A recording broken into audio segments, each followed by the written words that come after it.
Welcome back to Mysterious Goings On, or if this is your first time, welcome to Mysterious Goings On. Chapter 11. That sounds like a bankruptcy proceeding. Hopefully this little episode won't leave you feeling bankrupt of the time you spent listening. Well, this is a little different. Not in the studio today. I am obviously, as you can tell probably by the sound quality, out and about. And I'm running a few errands here. And trying to get out of a hardware store, very large hardware store parking lot, after getting the things that go along with being a homeowner in springtime, which means I needed some weed killer and I needed some seed for some bare spots in my grass. Because after a couple of years of having a groundskeeper kind of deal, a landscaping company come mow my grass, that kind of thing, I'm taking it all back. In fact, I also got a new lawnmower, too. And you're going, well, gee, Alex, and by the way, I'm Alex Greenwood, your host, also known as J. Alexander Greenwood, author of the John Pilot Mystery Series. But you're probably thinking, gee, Alex, why do I care about you running errands and you talking about doing lawn work? Well, that's the whole key of today's brief chapter. For all you writers out there, I'm very interested about writers and their process and my process, and I have found that I need time to be ruminative. I believe that's the word, to ruminate. I need time when I'm not staring at a computer screen or tempted by the internet or work or people. I need time, as corny as it sounds, to get back to the earth, to get back to the soil. And since I'm not a farmer, even though we do have a little garden as well, that's another thing we do, I do enjoy, believe it or not, mowing my own lawn and taking care of my lawn. Part of it because, pride of where you live, you want your house to look good and all that stuff. But I also just enjoy the sheer switched off notion of, when I say switched off, my brain is not switched on when I'm doing that. It's pretty simple. Turn on the electric mower, mow the grass, kill a few weeds. It's whatever you got to do. Make sure there's no trash, etc., etc. It's a good hour every week when I can do nothing but something physical. I also go to the gym several times a week, and that also is a good time for this. But what's really beneficial for me when I get to doing those things is just that my mind can just free associate and wander. Now, often I will fill the gaps in that time with a podcast, listening to another podcast, or listening to music.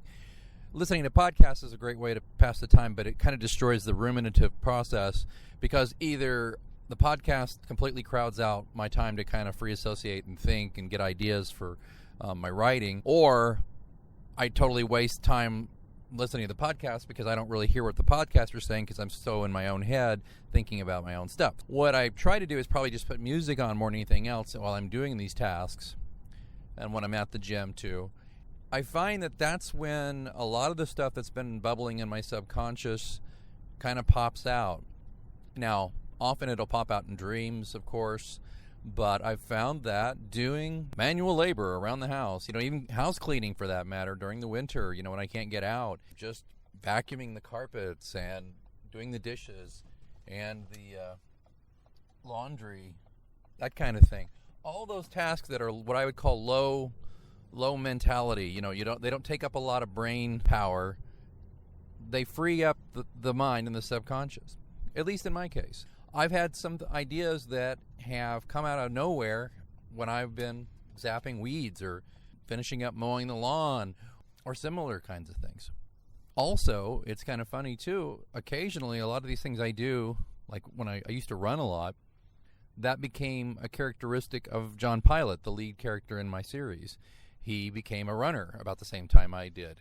I thought this is a good thing for him because, one, he wants to get healthy and quit smoking, but also when he's running, it gave his alter ego, Simon, more opportunities to attack him or contact him or assail him, because there's really nowhere else for him to go when he's running, especially if he's not listening to music on his iPod or something like that. So, not a whole lot about that other than just that thought of, sometimes in order for the work to happen and sometimes for discoveries to happen, you need to open up your mind by doing things that don't require a lot of thought. Now, maybe that is the least original thing you've heard about writing in years. I don't know, but it's just something I wanted to express while I was out and about today and thinking about writing. And I'm on the horns of a bit of a dilemma right now with some of my writing, and that's why it was kind of freeing for me to contact my landscaper and say, hey, look, you're great, but I'm going to go ahead and take care of my own business from now on. It wasn't just because of that. Part of it's landscapers are expensive, and I just realized when I did the cost benefit that I can mow my own darn lawn. Anyway, that's all I have for you this week. I know, short and sweet, right? Don't forget, if you have questions for me and my frequent guest, Jason McIntyre, we're all on the Twitter. I'm at @A_Greenwood. He's at Jason C. McIntyre. You can get a hold of him. Don't forget that. If you listened to our last episode, we'd love to hear your questions about writing or comments. Also, don't forget to visit my main website, pilotscross.com. That's PILATESCROSS.com. And, of course, all of the John Pilot Mystery Series and all my work is available on Amazon, iTunes or iBookstore, Barnes & Noble, Smashwords, all the usual places in paperback and an ebook. So please check them out. I'd love it, and please leave a review of my books if you like them. And one last request, please leave a review of Mysterious Goings On podcast. It takes 30 seconds, just where you if you subscribe on iTunes, just go to the page where you subscribed, click a few stars, put in a sentence about why you like the show. Sound good?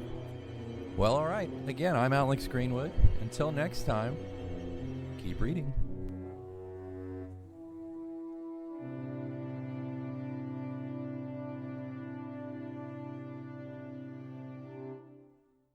A little flexibility can go a long way.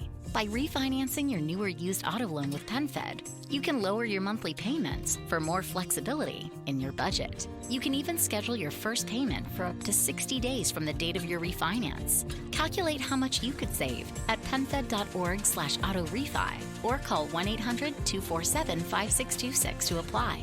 Membership is open to everyone. To receive any advertised product, you must become a member of PenFed, insured by NCUA. A little flexibility can go a long way. By refinancing your new or used auto loan with PenFed, you can lower your monthly payments for more flexibility in your budget. You can even schedule your first payment for up to 60 days from the date of your refinance. Calculate how much you could save at penfed.org/auto-refi or call 1-800-247-5626 to apply. Membership is open to everyone. To receive any advertised product, you must become a member of PenFed, insured by NCUA.